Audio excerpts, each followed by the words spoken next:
Dr. Edward Group is here to make two big announcements. We have Super Female Vitality now available in the shopping cart today.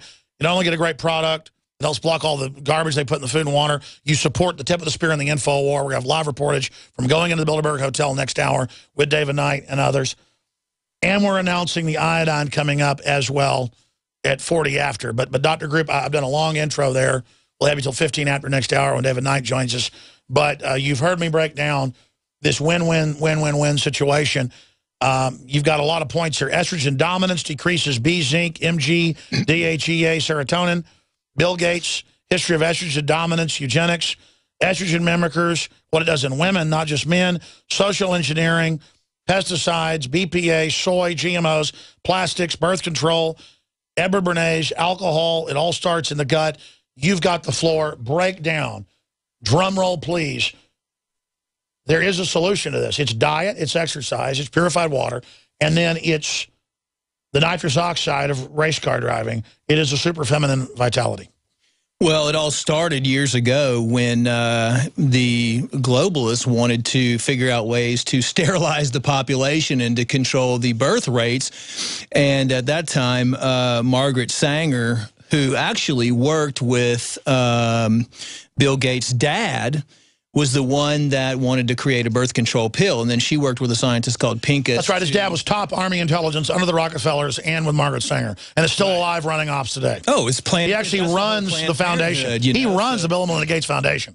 Right, and then that all that translates into many other things, and it ties to Monsanto and everything else for the whole sterility thing. But she's the one that really pushed the birth control pills, and so that was a way because they knew that, by the way, estrogen blocks the absorption of iodine. They know that there's a link between estrogen and iodine. So what now, because of the birth control pills and the propaganda and the feminization of females that was done by Edward Bernays, the king of propaganda, who not only convinced everybody that fluoride was safe, he was the one that was also hired to create the feminization because they knew that. And to get women to smoke cigarettes. And cigarettes was the big campaign, too, that he convinced the whole public. And then he was ultimately, hired on as the mastermind of manipulation of the population. But they knew that they were only getting 50% of the tax money also by males working. So his job was to get females out of the house and get them into the workplace so that the government could collect 100% of the taxes from everybody. And have the state raise the kids. And one of the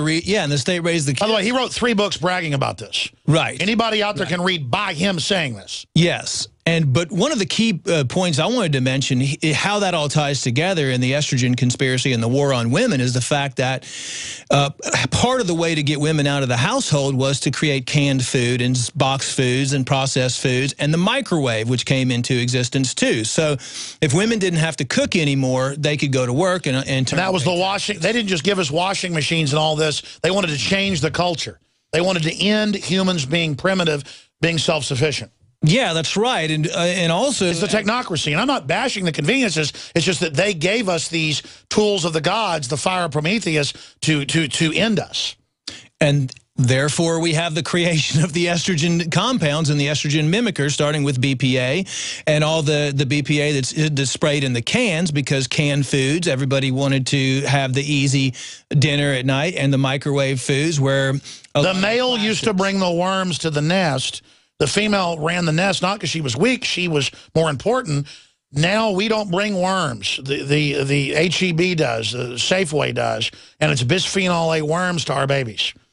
That's right. I mean, and so what you have is you have estrogen dominance in males and you have estrogen dominance in females, and it's coming from every single direction, and that's why females are suffering from extra weight gain, low thyroid because they can't absorb iodine, breast cysts, any type of glandular problem, any type of cyst in any gland directly related to an iodine deficiency. We're going to skip this network break. It's too important. Keep going. Women and men, for that matter, have their hormones completely whacked out, especially when you add soy and personal care products, which most people don't talk about with women. They slather all these parabens and all these. By the way, last week they came out in AP, guys, reprinted, and admitted what you've been saying forever, that guess what? Those plastics and the stuff in the hair care products, guess what? It destroys your fertility. Oopsie. Yeah, oopsie, estrogen just modifies the growth of cells. When you have cancer cells in a petri dish and you put a drop at like a trillionth of what you would get in a couple cans or heating something in the microwave, you see those cancer cells immediately just start to replicate like at a very fast speed. So it's a cancer adjuvant. It's a cancer adjuvant, and that's why we have so much breast cancer and everything else. But iodine is there to protect people and women from that. But so it's racist. Women need to be aware. Iodine is racist. Well, if you look at it from the globalist point of view. Well, no, I mean, anything free or good is called racist, so it's bad. Right, because they know that if they mess up the hormones in everybody, it can cause just a world of other problems within the system. So what you have to look at is women avoiding or going with all natural personal care products. And then another big problem that no one's talking about is the atrazine and the pesticides that are being sprayed everywhere, because the Roundup, atrazine is in the water supply, tested in every water supply pretty much in the country. And those are also estrogen mimickers, and it's hard to avoid because what else they have inside those pesticides, which they don't even have to list on the label, they have other chemicals in there as well that help them bind and stick to the foods, and it goes down into the soil so the plant actually sucks it up inside. So bioaccumulates. Yeah, bioaccumulates. So it can really affect the fetus in the womb, because if the mother is taking in all these estrogen mimickers, it can create the brain of a female but the genitalia of a male, or it can have the genitalia of a male and the brain of a female. And they admitted that in the 60s. Dr. Michael Kaufman said that in Endgame 2.0. He was reading the documents on air, how the sexual revolution was so we wouldn't stay together and take care of kids so the state could raise them. But next phase was to chemicalize to where males and females were indistinguishable. They would make the age of puberty earlier, just like in Brave New World, which Huxley admitted was a fictional account of what they really planned to do. And he said that in Brave New World Revisited. Right. I mean, just the atrazine levels in lakes and ponds and the pesticide levels in there are actually having, and they've done studies on frogs, they actually have frogs that have male genitalia but turn over for other males because their brain. And when I cover this, Huffington Post says that we're anti-gay. The frogs are dying. The animals are dying. They're doing this on purpose. We should just accept this and go for it. That's the gender-bending chemicals, and it's another reason why they planted so much soy. They knew that soy was going to be extremely toxic. It takes a lot. Well, you factor in Henry Ford, the Nazi, the eugenicist, was obsessed with that. Right, and then Monsanto genetically modifying all the soy. Well, not only is it genetically modified, but it's also Roundup resistant, and then Roundup in itself is an endocrine disrupting chemical or an estrogen mimicker. So that causes a problem with the hormones, and it's soaked up inside the soy. So not only are you getting the phytoestrogens in soy, but you're also getting the endocrine disrupting chemicals and the estrogen disrupting. And then the printer ink has it in it, everything. And I was talking to chemists, and your dad was a top chemist. They didn't even need to go with this recipe, but they got all the big printer companies to go with it. And it's on the money, too. They're just sterilizing us at every level. Right. They're disrupting our hormones, so we can't think properly. We can't function properly. It creates separation in the homes. The male doesn't feel confident anymore because he's estrogen. The male starts getting a belly around himself. He starts growing man boobs. His butt starts to get a little bit bigger, because one of the things with estrogen dominance in women is it lowers their libido. Number two, it increases the fat around their butt, and it increases the fat around their breast tissue too, but also around the stomach. So, and it lowers their thyroid, and the list goes on and on and on and on. I mean, they have problems with cysts. They have premenstrual syndrome. Their menstrual cycles are irregular. They're not able to get rid of their toxins on a regular basis. So all that. CNN would just say you're against women for warning them. Well, I mean, that's what CNN. They need to just die for the earth. Isn't it better? They shouldn't take iodine. They shouldn't learn about this. They shouldn't take it when they're pregnant, even though there's a bunch of admitted disorders from iodine deficiency. in the fetus, correct? Right, and that's why there's also such a big push for flu shots on pregnant women right now from all the OB-GYNs, which I personally... And by the way, until 5 years ago, all medical people were told, nurses, you name it, never give a pregnant woman a vaccine. They knew it caused deformities. They knew it caused disorders, autoimmune and spontaneous miscarriages. Now they say pregnant women need extra.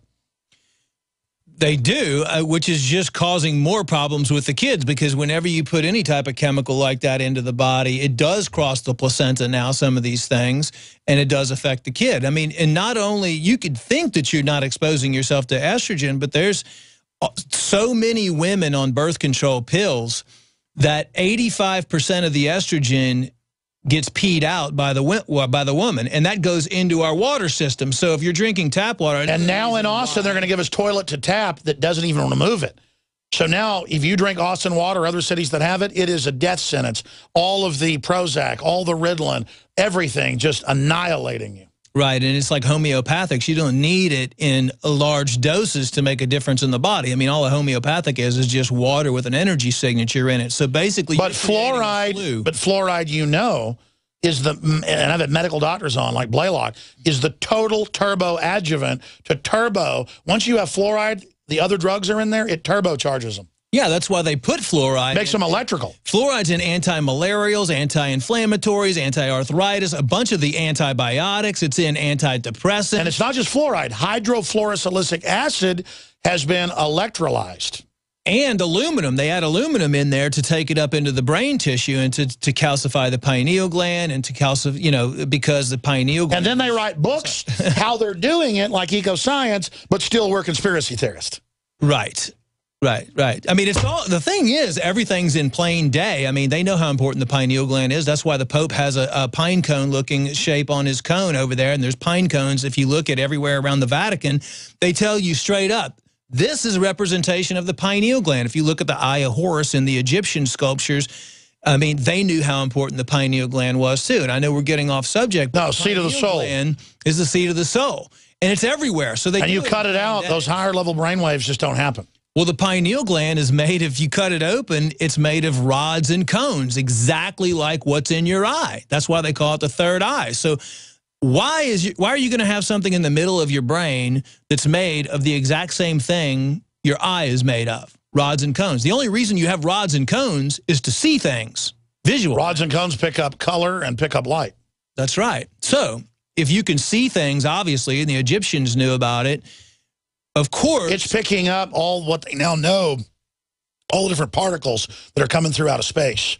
And the particles coming up out of the Earth, magnetic fields, the same way they've proven fish and birds can navigate. It's now been proven by Scientific American. Just the last year, they've gone, no, it's true. Humans have these cells in the pineal, the same ones fish and other animals have, to feel magnetic lines. And some people have it stronger than others. That's why they know that the endocrine disrupting chemicals, the estrogen mimickers, the phthalates, the pesticides, all of the stuff that they're spraying and putting in the air and the food and the water disrupts the glandular system of the body. You know, the glandular system. They're attacking our most important eyeball. The pineal gland, the adrenal glands, you know, all of the glands in the system. They know that the glands are what runs the body. You destroy the glands, you destroy the consciousness, you dumb people down, you make them non-aggressive, you make them non-motivated, you alter their hormone levels, and then they become nothing more than an easily manipulated, easily controlled, I agree. Every time we get here, sterilized population. Start telling us what super female vitality does, how it's different than super male. Well, you know, super female vitality was developed because we had such good success with super male vitality, and it's all about taking action. You know, here's the problem. Let's come up with a solution. That's why we came up with super male. Now we've had so many requests by women saying, hey, what can I do? You know, I don't want to go through PMS symptoms and all that stuff. I mean, half the time I'm going through mood swings, blah, blah, blah. My libido is low. Now my husband is all over me. You know, when are you going to come out with something for women? So what we did is I tweaked the formula a little bit, and the super female vitality is designed to help naturally increase the body's own production of testosterone and to help the woman balance out some of these hormones that her body is naturally trying to fight. Because if she's lathering herself with all this lotion, which is decreasing her estrogen or mimicking estrogen, she needs something to help balance that out. So that's why Super Female Vitality was developed, so it gives the body a chance. It's available at InfoWarsLife.com. We'll be right back. We're on the march. The Empire's on the run. Alex Jones and the GCN Radio Network.